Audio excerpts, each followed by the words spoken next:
नमस्कार, आपके कार्यक्रम सीधा संवाद में आपका स्वागत है। मैं हूं सुधांशु रंजन।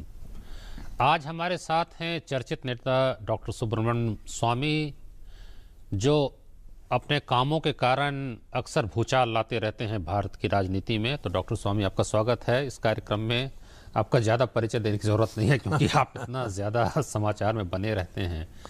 सबसे पहले शुरू करें जो अभी नवीनतम, इसको विवाद कह लें या घटना कह लें या जो भी कह लें, कि जो एसोसिएटेड जर्नल्स लिमिटेड वाले मामले में, नेशनल हेराल्ड केस में सोनिया गांधी, राहुल गांधी और अन्य जो भी हैं, ऑस्कर फर्नांडिस, मोतीलाल वोरा, सैम पिट्रोडा, उनको जमानत मिल गई है। पहले तो ये हुआ कि जो मेट्रोपॉलिटन मजिस्ट्रेट ने बड़ी तीखी या कहें गंभीर टिप्पणी की थी कि इसमें जो है सो एक षड्यंत्र दिखाई पड़ता है कि पब्लिक प्रॉपर्टी को पर्सनल यूज़ के लिए, व्यक्तिगत लाभ के लिए जो है सो उसको बदला जा रहा है। यंग इंडियन लिमिटेड बनाने का ये सब मकसद अदालत को लग रहा था। फिर हाई कोर्ट ने भी काफ़ी तीखी टिप्पणी की। लेकिन अभी जो महानगर दंडाधिकारी हैं लवली, उन्होंने कहा कि ये मामला अभी उतना गंभीर नहीं लग रहा, इसलिए जमानत दी जा सकती है। आप क्या कहेंगे? नहीं, उनकी जो पूरी वाकया जो अखबारों में छपा है वो खंडित है। उन्होंने ये कहा कि हम इनको बेल डिनाई कर सकते हैं या इनके ऊपर कोई ऐसा अंकुश लगा सकते हैं, जैसे पासपोर्ट जमा करने की बात, यदि वो कोई गंभीर आरोप, माने हीनियस क्राइम की शब्द अंग्रेजी में यूज़ किया था, उसमें माने कि ये मर्डर का केस नहीं है, ये रेप का केस नहीं है, ये देशद्रोही का केस नहीं है। और इसीलिए इसको हम आज ऐसा नहीं मानेंगे कि इन पर ऐसा उनकी जो लिबर्टी है, उनकी जो यानी स्वतंत्रता है, उस पर हम ऐसे कोई इससे ज़्यादा अंकुश लगाएंगे। सिर्फ बेल के लिए हम डिमांड करेंगे, ये कहा था। आप क्या चाहते थे कि मिले जमानत के? नहीं, हाँ, मैंने पहले ही कह दिया था, या आप बेल लो जिसमें आप जमानत भी देनी पड़ेगी और श्योरिटी भी, किसी व्यक्ति का श्योरिटी भी सामने लानी पड़ेगी जो गारंटी लेगा जी। और यदि आप नहीं करोगे तो जेल जाओगे। और ऐसा पहले भी केस में केजरीवाल ने कहा था मैं नहीं बेल लूँगा, बेल बॉन्ड नहीं भरूँगा, तब मैजिस्ट्रेट ने उनको जेल भेज दिया था। तो और बाद में आकर उन्होंने बेल बॉन्ड भरा, इसीलिए वो छूट गए। तो ये मैंने कहा था, जब इन्होंने बेल के लिए यानी तैयारी से आए थे और सारे कागज़ को बिल्कुल पूरा तैयार करके लाए थे और जो श्योरिटी के लिए थे वो सब खड़े कर दिए थे उन्होंने, AK Antony, Priyanka Gandhi, etcetera. तो मैंने बेल का विरोध नहीं किया। मैंने एक ही बात कहा कि ये आदत से मजबूर हैं कि गायब हो जाते हैं और हमारी ट्रायल फिर उसमें देरी हो जाएगी, इसके लिए आपके परमिशन लेकर ही बाहर जाना चाहिए। तो तब उन्होंने कहा कि ये मर्डर का केस नहीं है, ये कोई हीनियस क्राइम का केस नहीं है, ये अभी फ़िलहाल कोई सीरियस क्राइम का केस नहीं है। हाँ, लेकिन मैजिस्ट्रेट ने ये तो कहा ना कि एक सम्मानित परिवार से आते हैं, एक बड़ी पार्टी से आते यही हैं, उन्होंने और कहा ये भाग जाएंगे, ऐसा मानने का कोई आधार नहीं है। अभी उन्होंने ये कहा था कि अभी ये भाग जाएंगे या गायब हो जाएंगे, ये अभी तो हम मान नहीं सकते। अब कल घटना ऐसे हो जाएगी तो फिर मैं दोबारा चले जाऊँ। तो ये जो आप कह रहे थे कि बाहर चले जाते हैं, तो कुछ ज़्यादा आरोप लगाना नहीं हुआ कि बाहर कहाँ जाएंगे? बाहर तो भागने की कोई गुंजाइश, कोई संभावना बनती नहीं है। अब मैं कैसे कह सकता हूँ, इनके बारे तो मैं कोई गारंटी नहीं ले सकता ये क्या कर सकते हैं। लेकिन जब इतनी बड़ी चोरी कर दी उन्होंने इसमें, यानी मेरे अनुमान के अनुसार, तो मैं इनको आपका तो अनुमान है कि 2000 करोड़ की चोरी है? हाँ, उन्होंने इसकी हड़प कर ली है। तो ये तो आपका अनुमान है, अदालत का फैसला जब आएगा तब अनुमान आएगा। नहीं है। दो अदालतों ने, न्यायालय ने इस पर पूरी बहस सुनकर 15 महीने दोनों ने 15 महीने लगाकर फिर उन्होंने कहा कि हाँ, इसमें ट्रायल में पता लगेगा कि जो सारे तथ्य आपने रखे हैं इस तथ्य का कोई खंडन है कि नहीं, परंतु जो तथ्य आपने प्रस्तुत किया है खंडन होने के पहले हमें लगता है कि हाँ, ये ऐसे अपराध हुआ है। हाँ, ये ठीक है। उन्होंने कहा कि प्राइम ऑफिस प्रथम That's दृष्टया right, ऐसा that's right, लगता that's है, right, that's right. खास करके वो 90 करोड़ रुपया जो है कर्ज की बात है, और 50 लाख रुपया यंग इंडिया लिमिटेड ने जी। दे करके वो सारा अधिकार ले लिया जी, कि हम जी, उसको जी, जो है जी, वापस ले सकते हैं उस जी, कर्ज जी, को। जी, जी। तो उसमें एक आपराधिक जो है षड्यंत्र नजर आता है, लेकिन खैर वो तो ट्रायल का मामला है, ट्रायल में वो जी, सामने जी, जी। बातें आएंगी। लेकिन एक बात कही जा रही है कि जब आप कहते हैं कि एक अपराध हुआ, तो अपराध में कौन ठगा गया, किसके साथ धोखाधड़ी हुई, किसका नुकसान हो, ये बात कहते हैं कि इसमें बिल्कुल नहीं है। देखिए, ये सब कांग्रेस के जो वकील अधिवक्ता हैं, जी ये लोगों को गुमराह करने के लिए इस प्रकार की बात करते हैं। स्वामी का क्या नुकसान हुआ, ये कौन होता है इसमें। अब सुप्रीम कोर्ट ने 3-4 ऐसे महत्वपूर्ण जजमेंट्स दिए हैं, निर्णय दिए हैं, जिससे ये सारे बेबुनियाद हो जाते हैं। माने उन्होंने कहा कि यदि आप सरकार से कोई सुविधा लेते हो, सरकार से सस्ते दाम पर ज़मीन लेते हो, सरकार के बैंकों से आप कर्जा लेते हो बहुत न्यूनतम ब्याज से, तो फिर ये हक बनता है पब्लिक का कि इसका दुरुपयोग हुआ कि नहीं। और उन्होंने ये कहा ऐसा नहीं भी करते हो, यदि ये सार्वजनिक असर इसकी होती है आपकी गतिविधियों से, तब भी एक अदालत को हक है इस पर विचार जांच करने करने के लिए। तो पहला तो हो गया कि ये जो एसोसिएट जर्नल्स हैं, इनको ज़मीन सस्ता मिली, और ऐसे जगह में जहां मिलना मुश्किल है, जो प्रेस ऑनक्लेव के नाम पर जाना जाता था एक ज़माने में। जी जी। और फिर कर्जा बैंकों से बड़ी सस्ते दाम पर, कई कर्जाओं को उन्होंने वापस नहीं की, पंजाब नेशनल बैंक का कर्जा को अभी तक वापस नहीं की। तो ये और सरकार से इतनी सुविधा लेने के बाद अब इसकी प्रॉपर्टी ये हम मनमानी करके जो करना कर सकते हैं, ये कह नहीं सकते। नंबर 2, सुप्रीम कोर्ट ने अभी फिलहाल इसी साल जनवरी में BCCI माने क्रिकेट की जी 1 पैसा वो सरकार से नहीं लेते। हाँ, उसमें भी इस तरह का फैसला दिया है कि आप इस तरह नहीं कर सकते हैं। हाँ, वो कहा कि आप इतने पब्लिक आती है और पब्लिक विश्वास के साथ आती है, पब्लिक के साथ विश्वासघात करेंगे। नहीं, BCCI के पहले जी टेलीफिल्म्स वाले मामले हाँ, में भी बिल्कुल, वो 2005 में सुप्रीम कोर्ट ने कहा था कि correct. सिर्फ स्टेट का मतलब ऐसा नहीं है कि केवल जो है सरकार ही हो। तो इसीलिए ये कहना कि कोई अपराध हो रहा है, मैं कहता हूँ अरे मियाँ कोई बीबी को गोली से मार रहा है, तो मैं तो कहूँ ये तो बीबी मियाँ की झगड़ा है, मैं क्यों पुलिस को बताऊँ। हाँ, ऐसा नहीं होता है। इसीलिए ये स्वामी जी बड़ा थोड़ा इसके बारे में सस्ता बताइए कि इसमें कहा, जो मैंने पढ़ा कि 4 कंप्लेंट विटनेस जो शिकायतकर्ता थे, उनके जो गवाह थे, उनमें आप थे, गुलाब चंद हुए, आर वेंकटेश हुए, और राजगोपालन, 4 गोपी कृष्ण। हाँ। तो उन 4 से पूछताछ की गई, उसको कोर्ट ने एग्जामिन किया। उसके बारे में थोड़ा बताइए कि उन जो आपके अलावा वो 3 थे, एक तो चूंकि नहीं, गोपी कृष्णन ने इतना ही बताया, एक ही बात पर उनकी पूछताछ हुई थी कि उन्होंने ईमेल भेजा था राहुल गांधी को जी। ये यंग इंडियन के हिस्सा बनने के बाद या नियंत्रण में आने के बाद उन्होंने लिखा कि आप क्या अखबार छापेंगे, तो उन्होंने कहा बिल्कुल नहीं। तो अब मेमोरेंडम एसोसिएशन में और जो सुविधा सरकार से मिली है, जमीन मिली है, कर्जा मिली है, ये सब अखबार चलाने के लिए है। अब आप अपने जो स्वामित्व है या आपकी जो प्रबंधक समिति है, वो पूरा इनके हाथ में दे दी, और वो कहते हैं हम अखबार नहीं चलाएंगे। वो ईमेल सही है, कब भेजा, किसने जवाब दिया, उसका कॉपी, ये सब मांगने के लिए उनकी पूछताछ हुई थी। जहाँ तक MR वेंकटेश है, वो हैं चार्टर्ड अकाउंटेंट और बहुत मशहूर हैं, हमारी एजेंसीज जो हैं CBI और एनफोर्समेंट डायरेक्ट, सब का वो सलाहकार भी हैं। उनको उनके बयान ये है कि ये कंपनी लॉ में ये लीगल है, ये इनलीगल है, और इसमें फ्रॉड क्या है, ये कंपनी लॉ की दृष्टि से और जो हमारी इंडियन पिनल कोड की दृष्टि से उनको उनकी एक्सपर्ट कि कंपनी लॉ के तहत ऐसा किया जा सकता है या नहीं, क्या कर सकता है, इसके परिणाम क्या है, IPC में ये अपराध बनता है कि नहीं, ये सब उसको एक्सपर्ट विटनेस के रूप में बुलाया और गुलाब चंद चूंकि रजिस्ट्रार और रजिस्ट्रार है कि ये जो सारा डॉक्यूमेंट स्वामी ने पेश किया है, ये सही है, ये हाँ वास्तव में उन्होंने कहा कि सही, हाँ 100%। लेकिन अब जो खबर आई है कि अब जो यंग इंडियन लिमिटेड है उसको उसमें बदलाव किया जा रहा है कि इसमें किसी तरह का कोई लाभ नहीं होगा, नॉन प्रॉफिट कंपनी बनाने की बात उसमें वो एसोसिएटेड जर्नल्स जी।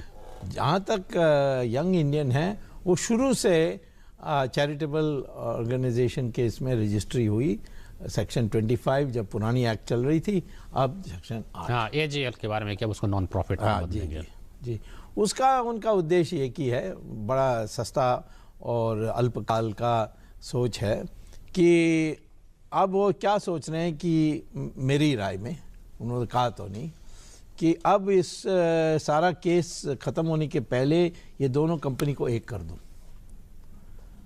और उसके आधार पर एसेट्स को इधर बिधर कर दूं, इसका मैं चुनौती दूंगा।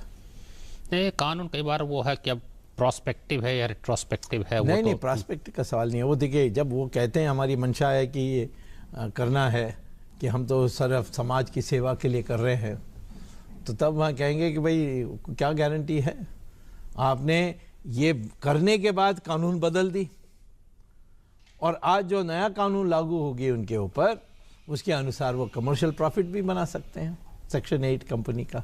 जी जी, तो वो तो हम कह सकते हैं कि ये कहना कि हमने क्या था, फिर कानून बदले आप ही लोगों ने।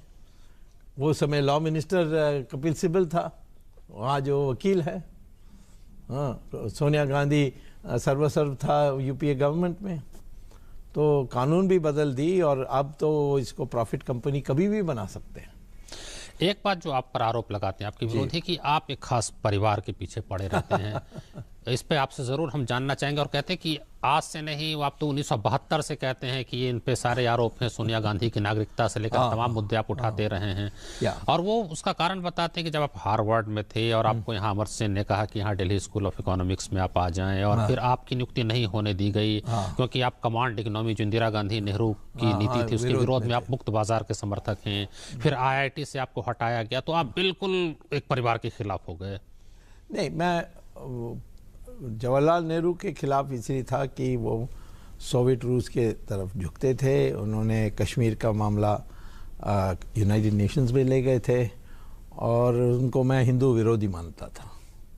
और बचपन से हमारा, मेरे माताजी के कारण थोड़ा एक हिंदू पक्ष लेना एक स्वभाव बन गया था। तो नेहरू के बारे और उसकी और भी कारण थे, वो निजी मामले हैं, बट हमें प्रेजुडिस करने में वो भी कारण थे। लेकिन इंदिरा गांधी के विरुद्ध में मेरा मंशा जब बनी, जब इसने सोवियत रूस की पूरी तरह झुकाव करे और ऐसे हत्याएं हुए हैं जिसमें मुझे संदेह हुआ, और मेरी जानकारी थी, मेरी पहुंच थी, मेरे दो मित्र थे, उनके कहने के अनुसार कि सोवियत रूस के कारण लाल बहादुर शास्त्री की हत्या हुई और दीनदयाल उपाध्याय की। और इन्होंने संधि तो अब तक कोई बात तो आई नहीं है, पर ये कहा गया कि मुगल सराय में कुछ वो थे, पता नहीं गलती से कहता है कि एक्सीडेंटली वो कुछ सामान बेचने वाले थे। मैं कब से कह रहा हूँ सुभाष चंद्र बोस के बारे, आप 77 के लोकसभा डिबेट देखिए, तब मैंने इसको समर गुहा भी उठाते थे उस मामले को। बिल्कुल, बट कौन मानता था इसको? आज पता लगा है कि अनेक फाइल्स हैं। मैं जब मैं मिनिस्टर बना 1990 में, हाँ, तब भी मुझे चंद्रशेखर ने कहा कि ये जो ये एशेज हैं उसकी जो अंत्येष्टि उसको लाना है जापान से, तो लाना चाहिए नहीं लाना चाहिए उस पर जांच कर। तब मुझे 2-3 फाइल्स देखने के लिए मौका मिला और मुझे पुष्टि हो गई। मेरा पूरा वो दुर्घटना हुई ही नहीं थी, वो क्रैश आया ही नहीं हुआ। और ये रशिया गए थे, रशिया के बारे नेहरू अवगत कराया गया, तो ये सब आ जाएगी अभी फाइल में। मैं ये कह रहा हूँ कि कई चीज़ों को मुझे, क्योंकि मैं यहाँ दिल्ली में सारा स्कूल कॉलेज हुआ, मेरे पिताजी सेक्रेटरी लेवल में थे, मेरी फादर इन लॉ ICS के थे, तो ये सारा जो, हाँ, मेरी जो पहचान है और जो पहुंच है वो दूसरे। सुभाष चंद्र बोस के बारे में भी आपका मानना है कि स्टालिन को फांसी दे दी? स्टालिन ने उसको मार दिया, ये पक्का है? ये मुझे लगता है। मुझे जो इस तरह की बातें तो खैर आई हैं। हाँ। ये भी कहा जाता है कि विजय लक्ष्मी पंडित को भेजा था एम्बेसडर बना करके, उसके पीछे भी कुछ कारण था, बातें सार्वजनिक, लेकिन हम उसमें अभी नहीं जाएंगे क्योंकि एक वो अलग विवाद आ जाएगा। लेकिन हम अभी एक परिवार के बारे में जो कह रहे थे कि आप मतलब लोग कहते हैं कि नहीं, देखिए ये परिवार की बात में आ जाता हूँ, आपकी जो मूल सवाल है उस पर आता हूँ। राजीव गांधी के साथ मेरी बहुत घनिष्ठ मित्रता थी, और जो जानते हैं उन दोबारा इंदिरा गांधी जीत कर आने के बाद मैंने उसकी मदद की थी चाइना के साथ उसकी रिश्ता को सुधारने के लिए देश का, और उसके बाद मैं आखिर तक उसके साथ हमारी मित्रता थी 81 से 84 तक। फिर राजीव गांधी का मैं बहुत यानी घनिष्ठ मित्र बन गया था, और मैं उनके कहने पर वीपी सिंह गवर्नमेंट को भी गिराया था और चंद्रशेखर की सरकार बनाई थी। तो और लिट्टे का दुश्मनी मैंने इसीलिए लिया कि उसने राजीव गांधी को मारा। और ये जो अभी सिक्योरिटी के बारे हल्ला कर रहे हैं ना, वो तो नरसिम्हा राव ने मुझे उसी लिए दिया था। स्वामी जी ठीक है, ये बातें आई हैं, लेकिन कुछ लोग ये भी कहते हैं कि स्वामी जी बड़ी बड़ी बातें कर देते हैं, बड़े बड़े दावे, इसको प्रधानमंत्री बना दिया, उसको बनने से रोक दिया, सोनिया को नहीं बनने दिया, चंद्रशेखर को बना दिया। अब सोनिया गांधी के बारे में आपने कहा कि आपका वो पत्र था डॉक्टर एपीजे अब्दुल कलाम के नाम। अब्दुल कलाम ने खुद अपने संस्मरण में लिखा है कि नहीं, मैं बनाने को तैयार बैठा हुआ था, उन्होंने खुद मना कर दिया। अब आप गलत हैं या वो गलत हैं? अब उन्होंने कब लिखा ये आप बताइए? तो ये हुआ था नहीं, आखिर में 2004 में भी मैंने आम तौर पर पब्लिकली कहा था, उस समय कोई खंडन नहीं आया।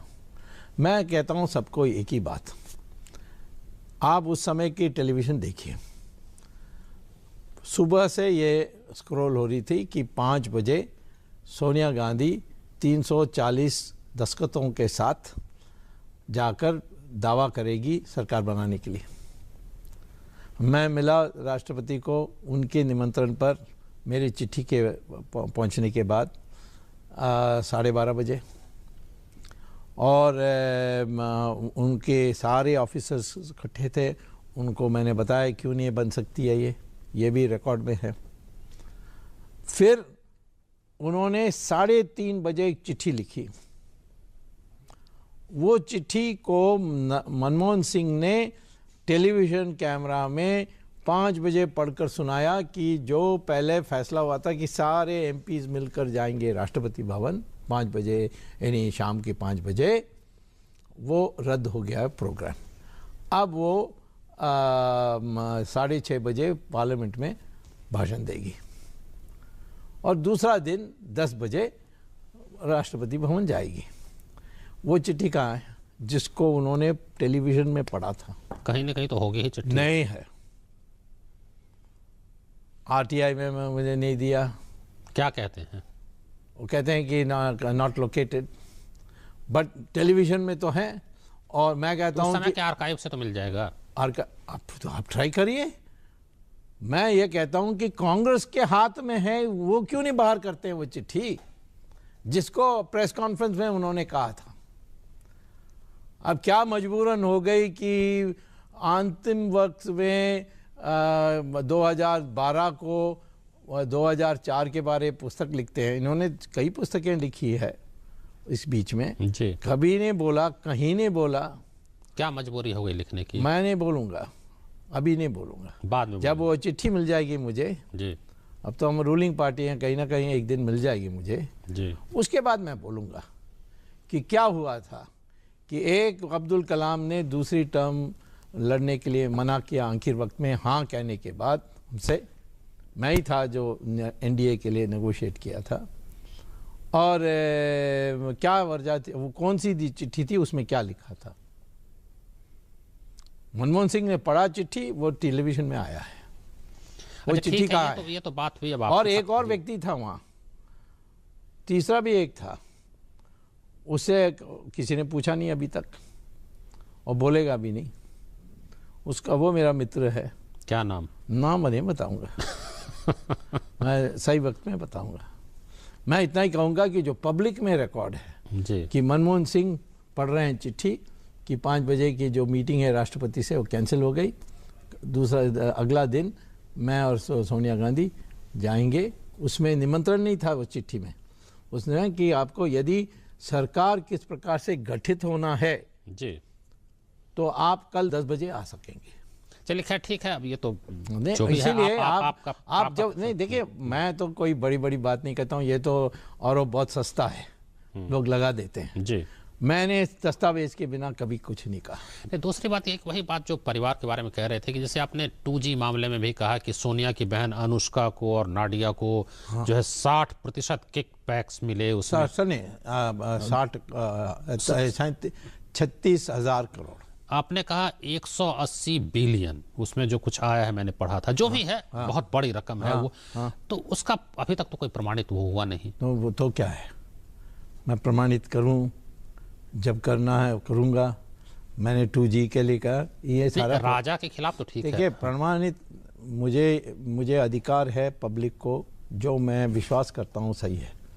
अभी तक जो भी मैंने कहा उसको खंडित नहीं किया किसी ने। जैसे पी चिदम्बरम के खिलाफ आपने आरोप लगाया, उनको उस समय जमानत मिल गई क्योंकि प्रमाणित नहीं हो पाया, आज तक वो मामला वहीं पे लटका हुआ है। नहीं, चिदम्बरम के लिए आप ये सवाल मुझे 2 महीने के बाद पूछिए। मतलब चिदम्बरम हाँ बिल्कुल, के खिलाफ भी उसके एयरसेल मैक्सिस में चार्जशीट होगा। चार्जशीट होगा, पक्का है? पक्का है। तो मतलब ये माना जाए कि अगले 2-3 महीने में और भी बड़े भूचाल आने वाले हैं राजनीति में। भ्रष्टाचार के विरुद्ध में लड़ने के लिए हमारा वचन है पब्लिक से। जी, हमें कोई फिक्र नहीं है कि GST पास होगा नहीं होगा। जी जी, भ्रष्टाचार प्राथमिकता देगी उसकी। हिंदुत्व, भ्रष्टाचार और कानून, गवर्नेंस जिसको कहते हैं। जी जी, हाँ, एक तो भ्रष्टाचार है और एक आपका है कि सोनिया और राहुल को कभी प्रधानमंत्री नहीं बनने देना है। वो तो बन ही नहीं सकते। तो वो तो आपने कहीं पिछले इंटरव्यू में साथ कहा था कि वो जब वक्त आएगा तो आप बताएंगे, अभी तो खैर वैसे नहीं, मैंने बता दिया वो नहीं बना सकते हैं क्योंकि उनका वो इटालियन सिटीजनशिप, इसमें तो कोई दो राय नहीं है। जी, राहुल के बारे दूसरे प्रॉब्लम है जी, वो अभी फिलहाल हम, वो पिछली बार भी आपने कहा था कि फिलहाल आप नहीं बताएंगे, जब वक्त आएगा। मैं तो इतना तो मैंने राहुल की अपने हाथों से भरा हुआ फॉर्म कंपनी का, जिसको उसने खुलासा नहीं की थी अपने देश में, वो बैकऑप्स कमिटी कंपनी, उसमें उसने कहा मैं ब्रिटिश नेशनल हूँ और आर्टिकल 9 कॉन्स्टिट्यूशन के अनुसार इंडियन सिटीजन किसी और देश का नेशनल नहीं हो सकता है। वो बात तो सही है। तो हाँ, भले PIO है तो उसको ये कहा सकता है कि PIO वो अलग बात है, उसका मामला PIO वहाँ रहेगा और यहाँ वो फिर उसको वोट नहीं है। वही बात है कि उसका मामला अलग है कि वहाँ रह करके यहाँ का भी प्राप्त करे, वो डबल जो वोटर नहीं होगा, फिर तो MP नहीं हो सकता। MP नहीं हो सकता, फिर सही बात है। हाँ, वो देख लेंगे अभी तो वो आगे भी वो चलता रहेगा। नहीं, मैंने तो उसको खुलासा कर दिया है। उसने कहा टाइपिंग मिस्टेक है, उसके लिए हम सबूत देंगे कि टाइपिंग मिस्टेक नहीं है। वो सब चल रही है अभी। ब्रिटिश गवर्नमेंट से मुझे दस्तावेज लेने के लिए मैं फरवरी में जाऊंगा। अब चूंकि समय समाप्त हो गया, एक अंतिम, चूंकि आप और भी तरह के जनहित के मामले लाते हैं, जुवेनाइल वाले में आप क्या कहेंगे, चूंकि आप भी उसमें थे और अब वो ये मेरी पिटीशन थी, आपकी पिटीशन को रिजेक्ट कर दिया। देखिए, जो हाई कोर्ट ने डिसीजन उस दिन दिया वो कानून या विधि के अनुसार इससे ज़्यादा श्रेष्ठ